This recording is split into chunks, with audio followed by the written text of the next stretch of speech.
I'm hoping I'm a little bit better organised today than what it was last time. I'm just going to pop this window down because it's a bit breezy outside today. Nice and sunny. But it's a perfect time to get one of the jobs that I promised in the last video. And of course, I want to out the garlic. The bulbils, so I like to call them the nuts, the garlic nuts. They're really hard, really solid, got a really heavy, well protected skin on them. So I'd like to show you just a couple of tricks that I'll be using to get them propagated off my new stock for next year. As I say, they're really, I washed them about 3 weeks ago, once they come off the plant, and they're just a little, tiny little comb, but they're rock hard, they're just like a small nut. A lot of people have been asking online how to propagate them. And the way I like to do them is to break the shell, similar to a sweet pea. When some of the growers like to chip their peas, they fracture the shell or a little shaving off with a knife, and then they find that they propagate much easier. With these, it's a lot more difficult. They are a perennial plant, garlic. So my assumption of these pods is that they stay in the ground for 1, 2, maybe up to 3 years, and Mother Nature does it all herself. When they start growing, as the plant grows, the bulbils will break their shells with the right moisture, the right heat, and the right time, and they'll grow away in their own sweet time. We like to just push that forward a little bit. Being gardeners, we like to try and get them up and running for the next year's stock. So this is how I do them anyway. As I say, I'm back inside again, using the wife's kitchen, so I have to make sure I clean it up properly. I've already done a couple, and the smell already is fantastic. The smell of the garlic, even from such a small seedling, it really is amazing, the power of these plants. So what I like to do is just get the comb, get the nut, and put it on its side. You'll see it's got a nice flat edge to it. I like to hold it on its edge, and with a nice sharp knife, chip away at the top corner, just gently, just pushing it down, and the same on the other end.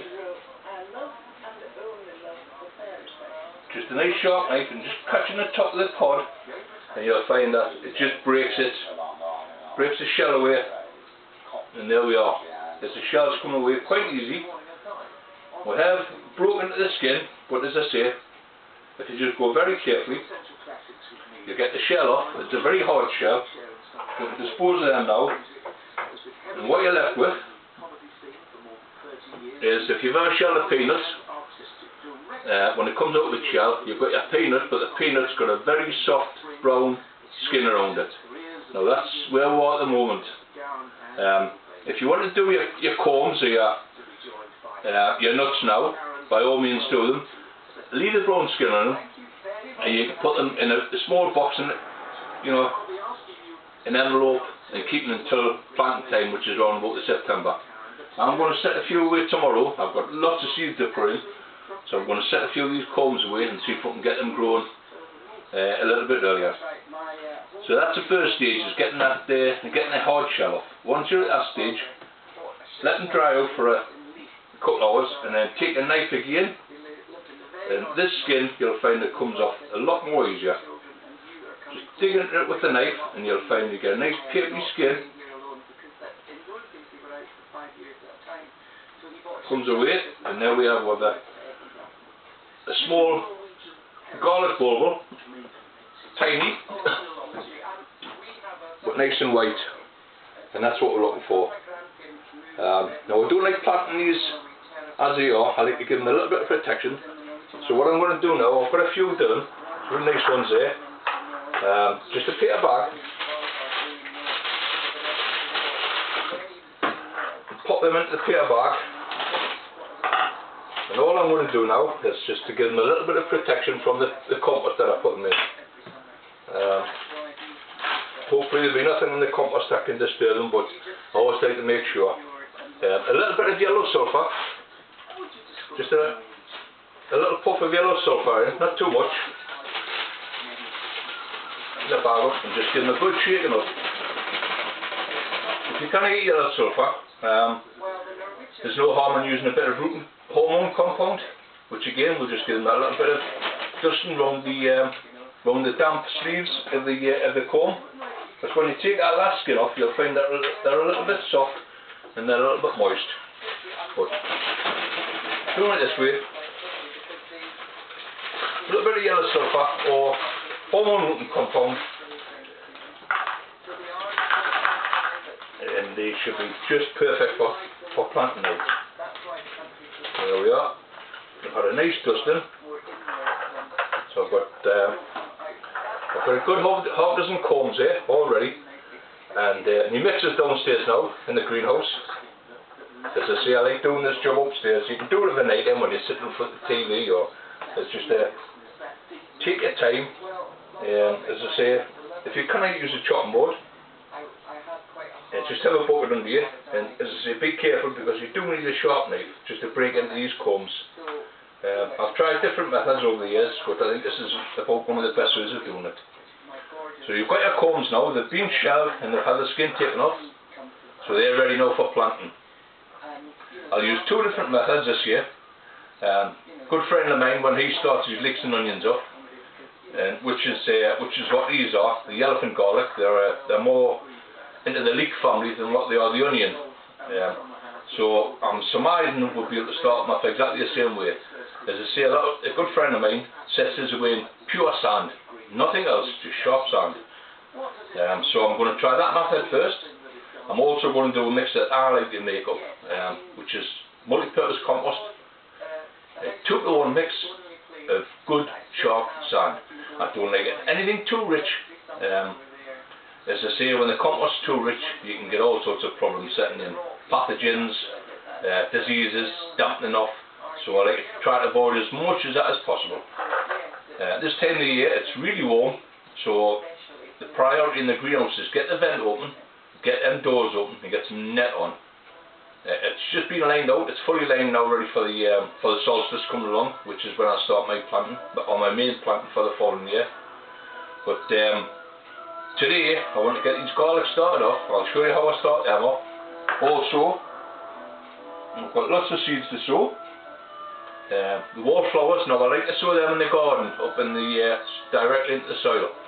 But unfortunately, last couple of months I've been a bit busy after one thing and another, and I've never gotten around to it. So I'm going to sow them in compost in the greenhouse. Not much difference. We'll bring them up and we'll sow them in.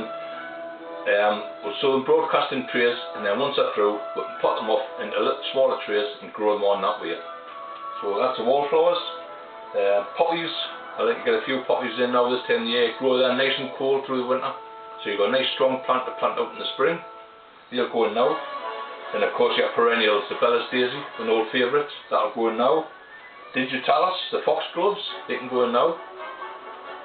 And the old favourite, the pansies, winter pansies. I love growing these. As I say, I've got about 6 packets of these to go in. They'll go in tomorrow in their own trays, and as well as the sweet william. So we've got lots to choose from.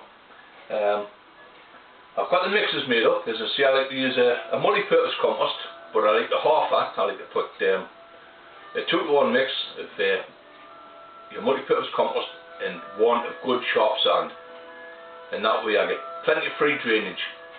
Not only free drainage, but when I'm putting my seeds in, I like to water everything from below, and that's putting it in trays, steeped in trays, and that sandy mixture is ideal. It just acts like a blotting paper, and it soaks your water up.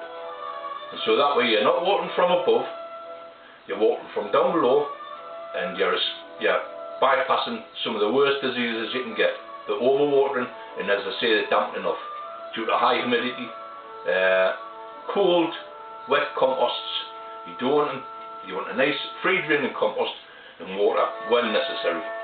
So what I'm going to do now, I'm going to take these down to the greenhouse, get the compost, get the trays ready, and then we're off. Just one last thing before I go now. I always like to give my young seedlings a good start in life, so I like to make them a cup of tea. Yes, that's right, it's a cup of tea. It's a pint mix, and it's chamomile. Well, that's been steeping all night. It's just a chamomile tea bag in a pint of water, and that'll go into a sprayer. Once I water my trays, before I put the seeds on, and then before they get a covering of sharp sand or vermiculite, I like to use a little bit of vermiculite, nice and light, nice airy compost, I'll spray them with a chamomile. Now this prevents a lot of diseases. It's got some fantastic properties in it. I used to use years ago a spray to prevent it damping up, but it was based on ammonia, and it was a really strong, horrible smelling mix, as I say, chemicals. So over the years I've tried to get away from as much as chemicals as possible, back to natural, and this is one of the sprays I like to use. I've used it for a couple of years and it's been quite good, especially on my seedlings in the springtime when the temperatures fluctuate so much. A good spraying with chamomile tea and it works wonders.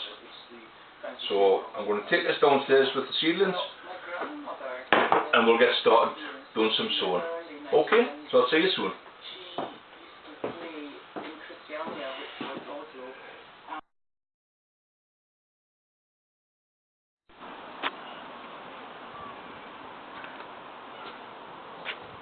Okay, well, hi everybody, welcome back. So this afternoon, the sun's just gone down, so it's just nice and cool here tonight. So what I've been busy with is trying to get the garlic sorted and starting my seed sowing for the winter flowering pansies and different flowers that we like to put over the winter. We started off this morning with the garlic bulbils. So what I've done this afternoon is make two mixes up. One of my own mix, multi-purpose compost, 2 parts compost and 1 part really sharp sand. So that's the first part, that's that done. Fill the trays up and just press the bulbils into the mixture. Give them a good soaking with chamomile tea, just a little bit of protection for them when they're in the compost. And then the other one is pure sharp sand. That's all is in there, just pure sharp sand. Press the bulbils into it. Again, give them a good soaking of chamomile tea and just a light covering of the top compost, which consists of 2 handfuls of the multi-purpose and sharp sand and a couple of good handfuls of perlite or vermiculite. And what it makes is a nice fluffy mixture. It's just a sprinkling on the top of there and they're fine. Prior to planting the bulbils, the compost gets a really good soaking and then it'll drain off and then it's fine for putting back into the trays. What I use here is trays that have no holes in, so you can water from the bottom. As I say, with this mixture you're using, you get no trouble at all with watering. Water from the bottom and you save a lot of heartache later on. Diseases such as dampening off, cold composts never used. Bring your compost in, get them warmed up and they'll be fine. So that's the garlics away. These are a little bit early. Normally I don't sow my garlics till about September, but I thought I'll try a couple of, just to show us how I go on, and they should be fine. We'll pop these away on the bench for a couple of days and just let them grow away. As I say, my main crop of garlic will not be started off until September. I've been busy this week on with the greenhouse. It's all lined, fully lined now. All the power's checked, electric's checked, the lights checked, so everything's working fine. In the beginning of the year, your top priority's got to be light. You must give your seedlings as much light as possible. That's the idea of me having my portable light in here, my heat lamp. We're facing south. I have the house in front of us, unfortunately, which blocks a lot of the sunlight, so I don't get the sunlight till maybe it's an hour of an afternoon until tea time, and that's like that until March, before I start getting full light on the greenhouse. So the idea of my light, when I start my onions and leeks off in the solstice and my spring bedding, is to put the light on 12 hours a day. Now that comes on from the solstice 20th of December and it'll burn right through until March. It gives us full light, it helps my seedlings come along great, it gives them all the light they need, and as I say, plenty of fresh air, the lights open, doors open, and they should be fine. So that's the garlics out the way. The compost, as I say, I like to make the old compost up, nothing too rich. The seedlings don't need it. All they need is a good clean mixture to start with. So that's the idea of using a multi-purpose compost. And as I say, with that I like to add my sharp sand, and that gives a nice free draining mixture. Doesn't matter what I sow, what trays I sow, I can pop these trays, once they start drying out, I can pop these trays in the tray with water in, and they'll just soak the water up. So it means I don't have the water overhead at any time. I started earlier on the day with some pansies. I've got the pansies sown, I've got the sweet william sown. As I say, I use a multitude of trays, different size trays. The main priority is just getting your tray to a quarter of an inch above the lip of your tray, no higher than that. Good soak with water, let it free drain, and it's fine for sowing your seed. It's quite easy. We've got some aqualesia here, I'm just going to pop them in. Granny's bonnets, as we normally call them. And all they'll need is a good free draining compost. These can be sown now and overwintered, and then potted on at a later date for planting out in the spring. They're a lovely flower. Unfortunately they self-seed a lot in the garden, and as I say, there's only about 25 to 30 seed in that packet. So these little trays are just perfect, and it's just a matter of broadcasting the seed in the tray, and it'll be fine. They should pull away just nice. So that's the aqualegia in. Another good tip I like to use is when you empty your seed packets, keep them for the next year anyway. Reason being, you can always look back on what you've sown, what variety you've used, and then if you're happy with it, you can use it again the following year. But always keep your seed packets. Right, so the second part of the mix is, as I say, multi-purpose compost with the sand mixture and a good couple of handfuls of perlite or vermiculite mixed in, and then it's just a matter of giving a very light coating of the mixture along the top, and it'll be fine. Now, well soaked from underneath.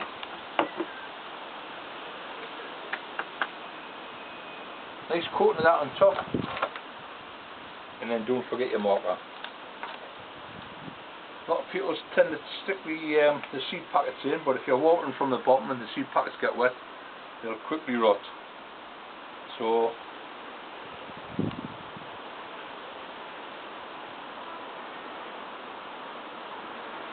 don't forget your marker, pop the marker in.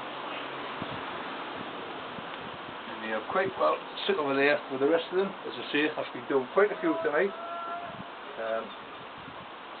Pansies are in, foxgloves are in, the sweet william, and then all we've got left tomorrow to do is the wallflowers. Now the wallflowers, we get quite a few in a packet. So what I'll be using for them is half seed trays. Same compost again, same mix, and exactly the same, good soaking, let them drain off. And then what we'll do is we'll sow the wallflower and just cover with a very light covering of vermiculite, just to set them away. They have not been here too long because, as I say, it's a bit warm in here. Probably for a week or two until just to break the surface. Once it breaks surface, they'll be on the trolley and up to the allotment in the lower folly tunnel, where the nets are up, plenty of fresh air, nice and cool, and just let them grow on until October, November. As a rule, I like to sow my wallflowers in the allotment, in the soil, but been a bit busy this last couple of months, different things going on, never really had a chance.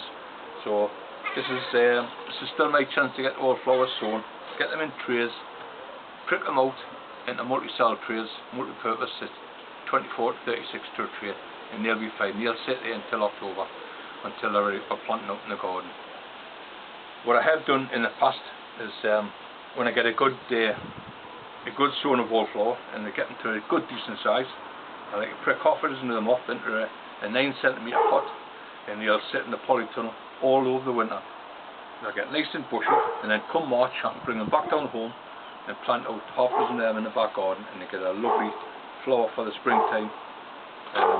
Lovely sweet scented wallflowers. Kind of pick them up there. That's my way of doing that. Right, so we've got our seeds done. We've got our garlics in. As I say, the only thing I like to finish off with when I sow the seed is to give them a good drink or a good strain of chamomile.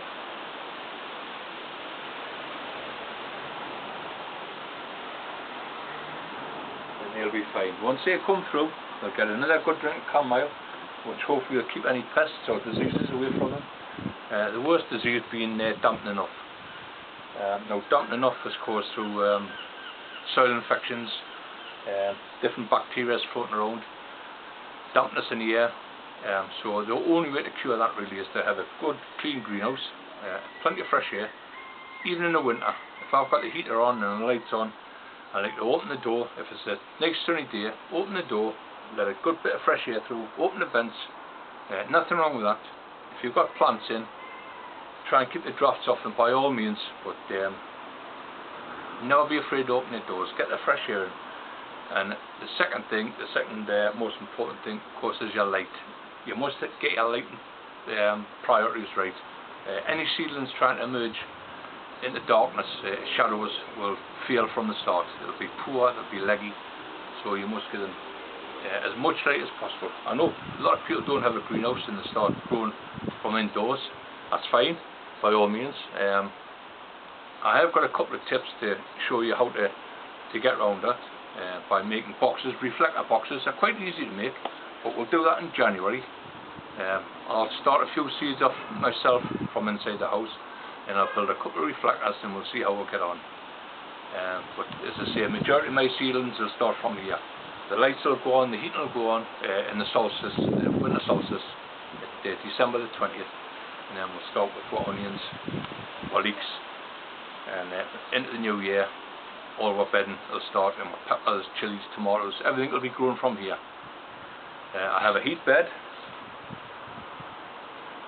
and what I did here, I built this myself, nice big heat bed. I started with just a normal 2 foot by 18 inch standard heat mat, but I thought that was a bit too hot, so what I did is I incorporated it into a big heat bed. This is 6 foot by 2.5 foot, and the heat bed is sitting in the middle of that. I have a layer of compost, then an inch layer of perlite, then the heat bed, then another layer of perlite on top of that, and what that does, it makes a sandwich right throughout the bed, and it evenly distributes the heat right throughout the 6 foot bed instead of having a 2 foot bed. I've now got a 6 foot bed, and it works fine for me. That'll be switched on, the power's in here. As I say, just be a bit careful of your watering if you have got power in your greenhouse, otherwise you'll end up with a wig. So what I like to do is to check the power out. As I say, it's all been done this week. Well, I've lagged it. All the roof's been washed with GS fluid, good soapy liquid, plenty of GS fluid, kills any bacteria or any green algae that's been growing in the glass over this summer. So all that's done, it's nice and fine, it's letting maximum light through. It's still shaded a little bit, the bubble wrap, but as I say, I'll not worry about that, not just yet. As long as I get plenty of light for the seedlings, get them a good start, and once they're through, they'll go up the lopping. I'll be quite happy with that. So, I think I've covered a few little bases tonight on the garlics. As I say, I'll be starting my main crop off in September. This is just purely a trial run to see if we can get them rooted and get them started growing. They're a funny thing, the garlics, especially the elephant garlic. They're a perennial, and as I say, the nuts that they give off, they're quite a hard thing to grow. But if you can clip them, chip them, and get them in the compost, then you shouldn't have any problem getting them into a decent bulb or planting for stock the following year. So that's how we look to grow ours. Hopefully we'll get some good results. As I say, we've got quite a few seedlings to plant over the next couple of days. So this is what the idea of getting this greenhouse ready down at home, so I can get all this potting off done down here. Get the seed sown all done, I should say. All the spraying done, and hopefully we should have a good crop of seedlings coming through in the next couple of weeks. But once that's done, we can start potting off into our trays and get them up in the garden where it's nice and cool. For the time being, that's it. We'll keep you posted. And we'll be looking at tomatoes over the next week or two. We've got quite a few varieties growing up in the allotment, as you've seen on some of my Facebook pages. Some American tomatoes, some Spanish tomatoes, which I like to keep. So what I'll be doing over the next couple of weeks is looking for a nice tomato to take from the bush and use it for a stock plant. It's quite easy taking tomatoes off and using the seed, but as I say, you must be careful of the variety that you do use. Make sure it's not an F1 variety, but I'll explain all that in the next video. But for the time being, thanks for watching. Hope it's been of some use to you. And we'll get the door shut now, and I think I'm going to retire for the night. The sun's way down, it's lovely and cool here in the northeast. So it's time to get the video done and get it online. So once again, thanks for watching. Bye for now.